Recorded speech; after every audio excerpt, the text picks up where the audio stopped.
ఈ రోజే డౌన్లోడ్ చేయండి. మీ ఫేవరెట్ షోస్ చూడండి. జీవితాంతం మనకి శిక్ష వేశారమ్మా. మన కన్న తల్లిదండ్రులు మనల్ని జీవిత ఖైదీల్ని చేశారు. మనల్ని వదిలేసిన కష్టం వాళ్ళది ఏదైనా వాళ్ళని క్షమించే మనసు మనకున్నా మనల్ని అనాథలుగానే ఉంచుతారమ్మా. మనం అనాథలుగానే మిగిలిపోతాం.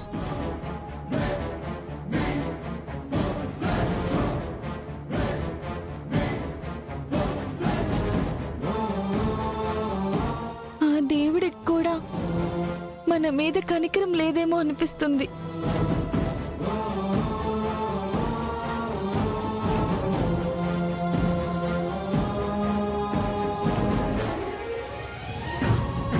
మిమ్మల్ని ఎలా ఓదార్చాలో తెలియట్లేదు శ్రీవల్లి.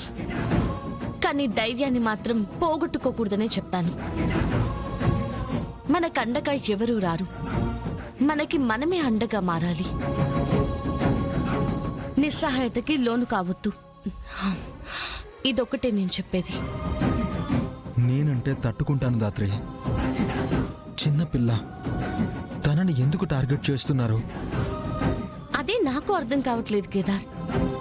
శ్రీవల్లి, నువ్వు కొత్త బట్టలు డ్యామేజ్ అయ్యాయని బాధపడుతుంటే వైజయంతి అత్తయ్య గారే నీకు ఈ చీరిచ్చారా?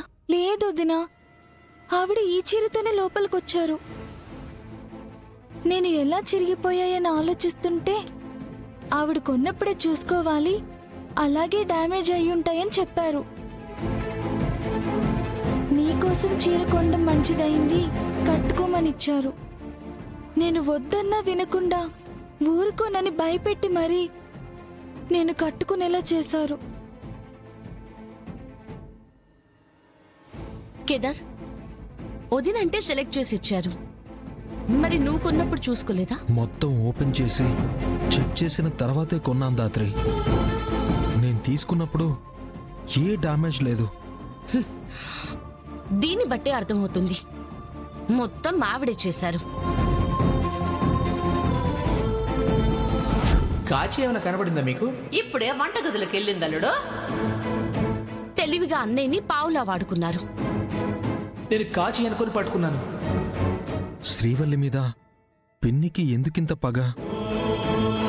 ఇంత చేయాల్సినంత అవసరం ఆవిడకేంటి? అదే తెలియట్లేదు. పాపం ఎప్పుడు శ్రీవల్లి మీదే నింద వేసి పంపించాలని చూస్తున్నారు.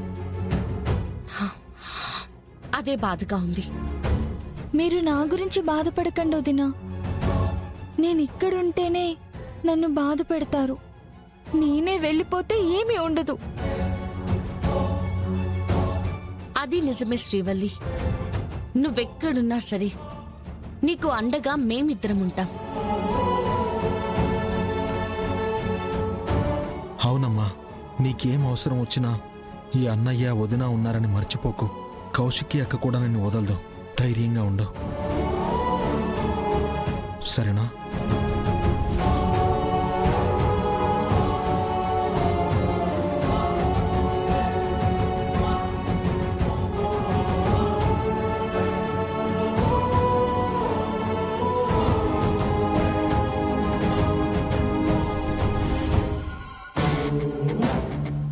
డబ్బులొచ్చే పని ఒక్కటి అవ్వట్లేదు. ఆ చేడి కేడీలొచ్చి మొత్తం చెడగొట్టేస్తున్నారు. ఇలా అయితే నా సామ్రాజ్యం కొలాప్స్ అవడం ఖాయం. బాయ్. ఓకే దేవా, దుబాయ్ నుంచి ముంబైకి మన కన్సైన్మెంట్ వచ్చిందట. హైదరాబాద్కి రావాలి అంటే మనకి యువరాజ్ కావాలి. బాయ్.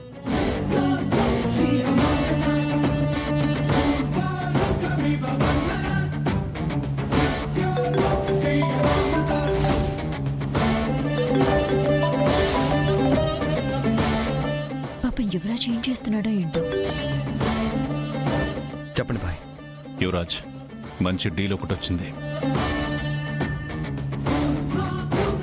ఎవరితో ఫోన్ మాట్లాడుతున్నాడు? దుబాయ్ నుంచి ముంబైకి మాల్ వచ్చింది. నువ్వు హైదరాబాద్కి తీసుకురావాలి. బాయ్ బాయ్. ఏంటి బాయ్?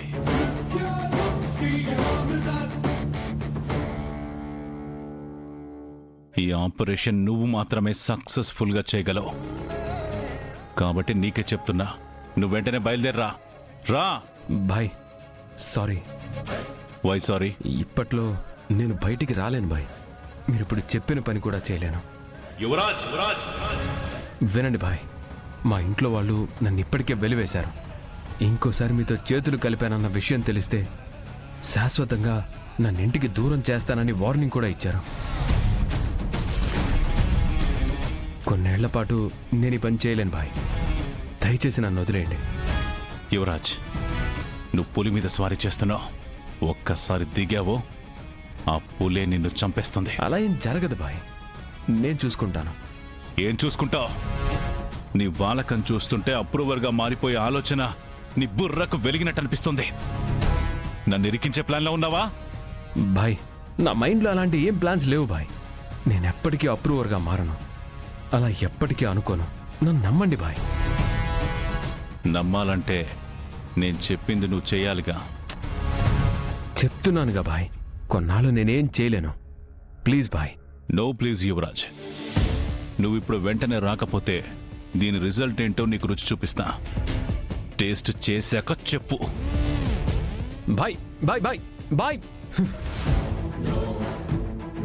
యువరాజ్, నువ్విప్పుడు మాట్లాడింది మీనన్తోనే కదా? నువ్వెప్పుడొచ్చావు నిషి? ఎవరూ వినకుండా తలిపేశానులే. చెప్పు, నువ్వు మీనన్తోనే కదా మాట్లాడింది? ఆ, అనుకున్నాను. నీకేదో పని చెప్పినట్టున్నాడు. చేయలేను రాను అని ఏదో అంటున్నావు.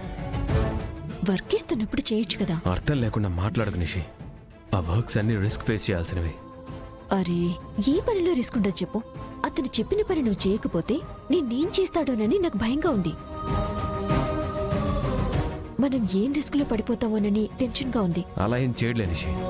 కాసేపు అయ్యాక నేనే కాల్ చేసి ఏదో ఒకటి నచ్చ చెప్పుకుంటాను. నువ్వు టెన్షన్ పడుకో. నువ్వు వెళ్తే బెటరేమో అనిపిస్తోంది. చూస్తున్నావు కదా, ఈ ఇంట్లో మనల్ని పురుగుల కంటే హీనంగా చూస్తున్నారు. ప్రతి పైసా వాళ్ళ ముందు చేయి చాపి అడుక్కోవాల్సి వస్తుంది. మనకి డబ్బులు కావాలంటే ఆలోచించు యువరాజ్. నిషి, డబ్బులు కావాలన్న విషయం నాకు తెలుసు. ఒకవేళ ఇప్పుడు మీనని చెప్పిన పని చేస్తూ నేను దొరికానే అనుకో, ఇక మన బతుకులు రోడ్డు మీద పడ్డట్టే. ఇక జీవితంలో మన మొహాలు ఇంట్లో ఎవరూ చూడరు. అసలే నా టైం బాలేదు. అందుకే చెప్తున్నాను, మీనన్ వర్క్ చేయడానికి కొంత గ్యాప్ తీసుకోక తప్పదు. మీనంతో నేను మాట్లాడతాను. Don't worry. సరే, నీ ఇష్టం. అవును, ఫంక్షన్ స్టార్ట్ అయిందా? ఇంకా లేదు యువరాజ్. యాక్చువల్గా నీకు ఒక గుడ్ న్యూస్ చెప్పడానికి నేను ఇక్కడికి వచ్చాను. ఏంటది? కేదార్ని కూడా ఫంక్షన్లో లేకుండా చేశాను. వాణ్ణి వంశీతో తిట్టించి అవమానించి సీమంతం చూడకుండా చేశాను. ఎలా?